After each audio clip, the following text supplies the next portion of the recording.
everyone, my name's Kyle Lynch. Today I'll be going over the first 78 years of our history as a nation through the lens of our military actions. So yes, I will be covering the period from right after the Revolutionary War to right before the Civil War. And oh boy, is it bloody, messy, and has had many impacts on our current state.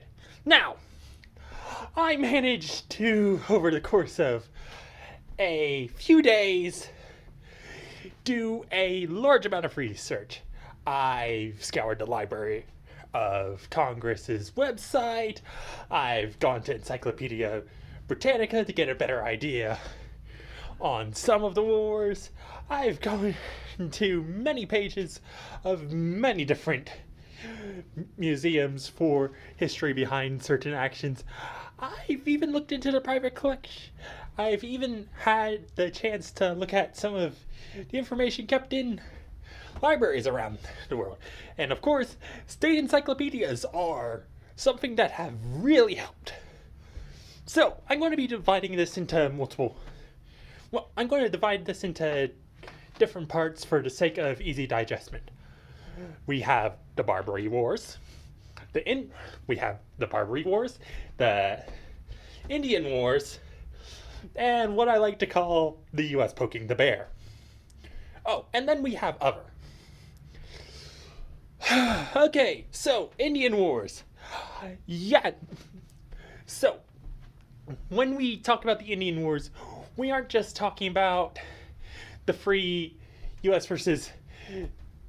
We aren't talking about just the free Seminole Wars. We are talking about all our conflicts to actually expel the native population from the original 13 colonies and our expanding territory.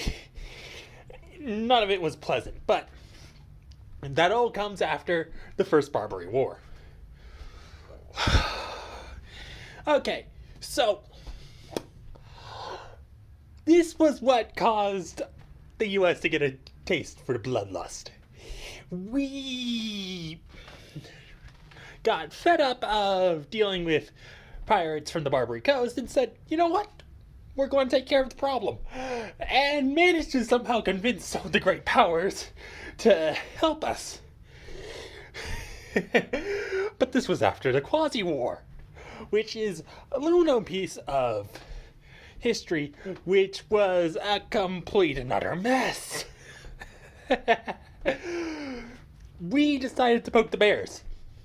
We poked Spain, poked France. We were involved. It was our conflict against France who helped us with the Revolutionary War. Yes, it was a proxy war that we decided to poke our nose into. And yes, this was the first proxy war that we were involved in.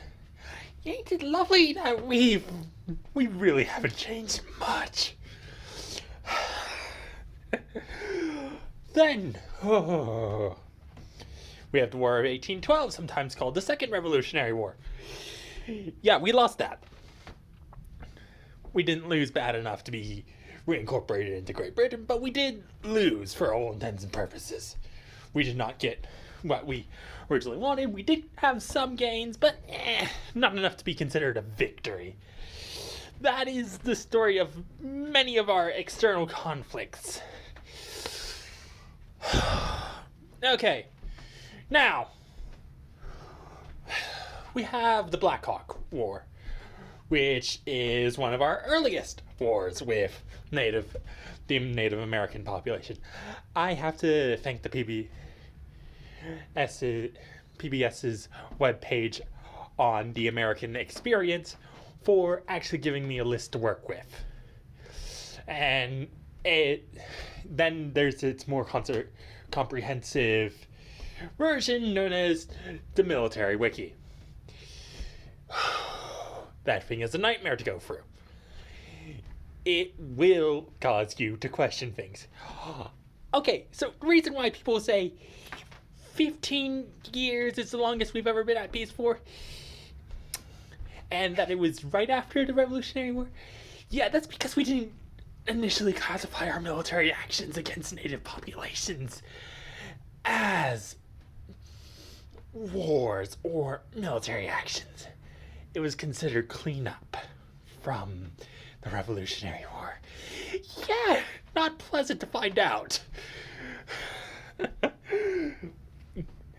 Nor was it pleasant to find out that, oh yeah, no, we have a history of putting down religious revolts that really makes you wonder. For example, military action was taken against the Mormons in their early days to put down a revolt they organized. Ain't that wonderful? Yeah, I've lost 3 days looking into this. But of course, there's Bleeding Kansas, which was ended thanks to military intervention. You see a pattern. When things get too bad, military intervention happens inside the U.S. Seminole Wars. Thanks to the Seminole Museum, I got a good picture of them. Alright, so the Seminoles, in every single Seminole War, were constantly being pushed back and steadily deported out west.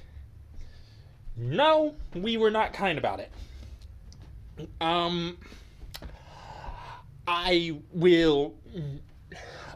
just leave the 17 links I have in the description to all the major sources I'm using, because some of the personal accounts are not nice to read. I have lost sleep. Now, you may be wondering, how did I find the personal accounts? Well, good news! The Seminole Museum has personal accounts translated into English. And the English accounts of soldiers from the Seminole Wars. Ain't that wonderful? The Black Hawk War was far less nasty than the Seminole Wars. That is actually an ongoing pattern. Our worst conflict with the natives was the Seminole Wars. And it set the tone for American expansion far more than we'd like to admit. For example, why do you think we coup d'etat the lovely Kingdom of Hawaii? Blame the Seminole Wars. Yeah, we lost any respect for the native population thanks to the Seminole Wars for quite a long time. Bleeding Kansas set up the Civil War far more than anybody would like to admit. The Barbary Wars is what caused us to start expanding our Navy and establish the Marine Corps and laid the groundwork for our Marine Corps. And when you talk about our first excursions into the Asian continent, you realize it was us putting down a regional power. So yes, we have never been friendly in our early years. We were involved in a massive amount of wars. And depending on how you want to phrase things, we've either, other than the first 15 years, we had peace. The longest time was about 12 years after it. And that was when we were acquiring more land. Yeah, no. When anybody ever says to me from now on that the first presidents are people to be admired, I will be forever reminded that George Washington had cleanup operations going until he exited office for the Revolutionary War. And I will also be reminded that every president that followed him pretty much said, you know what, we need to secure our borders more. You know what, we need to ensure nobody takes advantage of us. It's pretty much, war became our preferred tool very early on. Military action, I should say, for dealing with problems that threatened our internal security or external security. The Barbary Wars. This is why Naval Command is exceptionally powerful nowadays, because the Barbary Wars set the tone, and why the Marines are theoretically subordinate to the Navy, but aren't. Yeah, it's messy, and I have to thank the museum, the National Museum of the Marine Corps, for information on their establishment and what allowed for their establishment. Yeah, it was not fun researching this. I